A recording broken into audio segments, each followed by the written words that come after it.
सबसे पहले आप यहाँ दिखाते हैं आपको कमरा। सबसे पहले आप जब कमरा को यहाँ पे आइएगा, पटना में रूम लीजिएगा। जो भी अभी 12th के छात्र हैं, सोच रहे हैं कि फरवरी में एग्जाम देकर हम पटना में आएंगे पढ़ने के लिए, सीजीएल का एग्जाम हो, यूपीएससी हो, बीपीएससी हो, आप तमाम कॉम्पिटेटिव एग्जाम का जब तैयारी करने के लिए आइएगा तो आप पहले ये देख लीजिएगा आपका कमरा का साइज कितना रहेगा।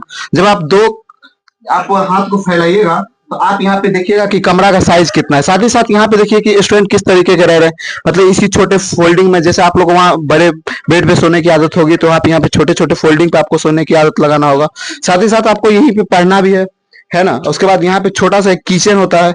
किचन तो नहीं बोल सकते, बस इसी रूम का एक हिस्सा है जिसको लोग किचन मान लेते हैं। इसी में खाना बनाना पड़ता है और इस तरीके का जिंदगी यहाँ के लोग बिताते हैं। मतलब कि ये बंद कमरा जो आप देख रहे हैं, इसमें लाखों लोगों की ऐसी छोटी छोटी अरमान रहती है जिसे वो चाहते हैं कि अपनी जिंदगी में निखारे।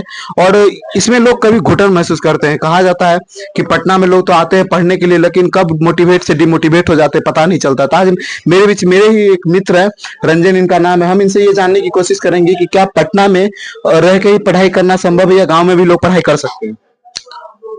मतलब गांव में भी लोग रह के पढ़ाई कर सकते हैं सेम। मतलब कि यहाँ भी लोग आने के बाद क्लास करते हैं। शुरू शुरू में 2-3 महीना नया नया आते हैं तो उसके बाद रूम में ही पढ़ते हैं, लाइब्रेरी में, वो भी ऑनलाइन ही पढ़ते हैं। तो इससे अच्छा गांव में भी रह के पढ़ सकते हैं। गांव में अगर कोई काम नहीं करना पड़ता है उसको तो गांव में भी रहकर पढ़ सकते हैं। इससे अच्छा बेहतर गांव ही होगा। अच्छा, आप हमको ये बताइए कि कोई इंसान कॉम्पिटिटिव एग्जाम का तैयारी कर रहा है तो उसे आर्ट्स लेना चाहिए या साइंस लेना चाहिए? और आप हमको ये बताइए कि लोग पढ़ते क्यों है कि अपना एक नौकरी करे, या किन्हीं किन्हीं का मोटो होता है कि नौकरी लेके अपने मम्मी पापा का एक ड्रीम पूरा करे।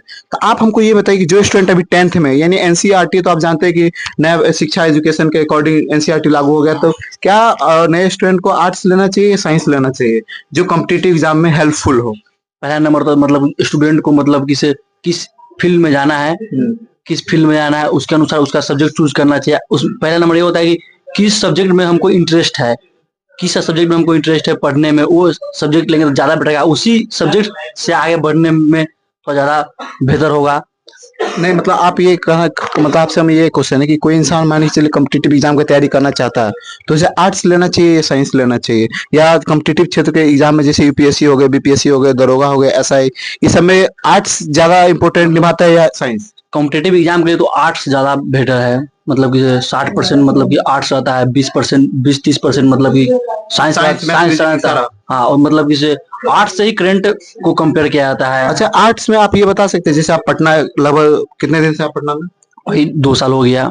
तो जब आप पटना में, मतलब हम ये उम्मीद कर रहे हैं कि आपको अच्छा एक्सपीरियंस हो गया होगा, तो आप हमको ये बताइए कि जो आर्ट्स पेपर है उसमें किस क्लास के ज्यादा रहते हैं आर्ट्स के पोर्शन, यानी आफ्टर 6 to 12, या एक अलग ग्रेजुएशन लेवल का आर्ट्स पूछा जाता है, या किस लेवल का आर्ट्स पूछा जाता है? वही मतलब 6 से लेकर 12 के बीच में ज्यादातर रहता है सब कुछ। मतलब कॉम्पिटेटिव एग्जाम में 6 से 12 तक का एनसीईआरटी, आर्ट्स हो या साइंस हो, किसी भी चीज का मतलब अच्छा से पढ़ लिए तो कॉम्पिटेटिव एग्जाम एकदम आसान है। वही बच्चा क्या करता है, मतलब शुरू में ही 6 से 12 ही अच्छा से नहीं पढ़ता है, मतलब इधर उधर करने में रहता है, तो मतलब कि वो आगे चल के जरा थोड़ा उसको टफ लगता है ये सब कॉम्पिटेटिव एग्जाम। घर की याद आती है कि नहीं कभी?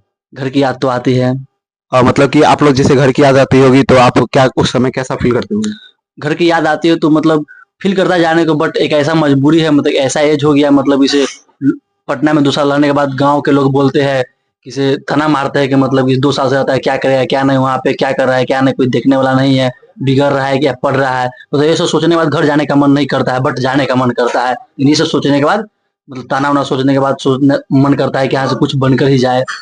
और मतलब कि जैसे कि ऐसा कभी होता है कि आप फेस्टिवल में इस बंद कमरे में, ये कमरा दिखाइएगा कैमरामैन, कि आप ये कमरा जो देख रहे हैं, कभी ऐसा हुआ कि आप त्योहारों में इस बंद कमरे में पढ़ाई की है? हाँ, मतलब इसे जैसे दिवाली, मतलब दुर्गा पूजा ये सब हो गया, तो मतलब कि अभी के समय में ऐसा हो गया कि मतलब इसे एक बच्चा थे तो मतलब कि जैसे कि दिवाली हो गया, फटाखा खरीदने का शौक था कि इतना सारा पैसा, बड़ा होंगे तो फटाखा खरीदेंगे, बड़ा हो गया तो मतलब इतना पैसा हुआ तो मतलब फटाखा खरीदने का मन ही नहीं करता है।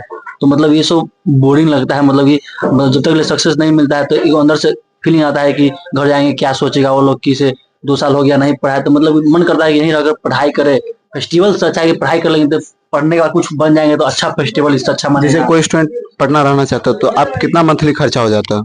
मंथली तो मतलब कि देखिए सबका अपना अपना होता है। मतलब हम लोग का तो खर्चा हो जाता है, जैसे रूम रेंट, एक लोग आते तो रूम रेंट मतलब हो गया जैसे कि से डबल बेड के लिए 3500 3000 से 3500 के रूम मिलते हैं, फिर दो लोग रहते हैं तो उसको 50-50 कर देंगे। पटना की जिंदगी में किन किन चैलेंजों का सामना करना पड़ता है? क्या पटना में रहने के लिए केवल पढ़ाई का होना आवश्यक है, या मानसिक और शारीरिक दोनों रूप से स्ट्रांग होना चाहिए, या मानसिक ज्यादा होना चाहिए, शारीरिक ज्यादा होना चाहिए?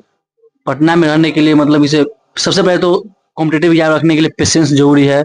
हमारे पास पेशेंस है तो एग्जाम निकलेगा, नहीं तो पेशेंस नहीं रखेंगे मतलब एक बार एग्जाम में पास नहीं हुआ डिमोटिवेट होकर छोड़ देता है बहुत सारा लोग। आफ्टर आफ्टर जो अभी 10th का, जब भी मेरे जो स्टूडेंट्स अभी 10th है 12th में, तो आप उनके लिए क्या बता सकते हैं? कभी उनका जो फरवरी में बोर्ड्स एग्जाम है, उनके लिए आप क्या मोटिवेट कर सकते हैं कि मतलब कि उन लोगों को जब बोला जा रहा है कि आप 8 घंटे पढ़िए, तो उन लोगों को हम एग्जाम्पल देते हैं कि हम लोग जब पटना में रहते थे तो ये छोटे कमरे में लोग यहाँ पे 16-16 घंटा स्टडी कर रहे हैं कि नहीं कर रहे? हाँ करते हैं। वो लोग को मतलब एग्जाम्पल सेट करते हैं कि इन फ्यूचर ये आपका स्टार्टअप ही हुआ है।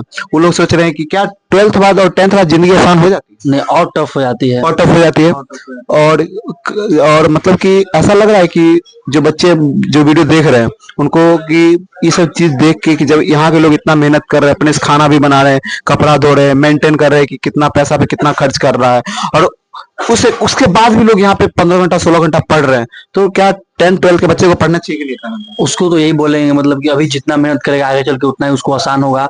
मतलब एनसीईआरटी मतलब 10th और 12th के बाद जितना अच्छा से पढ़ लेगा, 6 7 8 तो छोड़ ही दो, मतलब 9 10 में चल गया तो 10th 11 12 का एनसीईआरटी जितना अच्छा से वो पढ़ ले, मतलब कि तो आगे चल के कॉम्पिटेटिव एग्जाम के लिए उसको मतलब कि 80% 60-80% उसको ऐसे ही हो गया।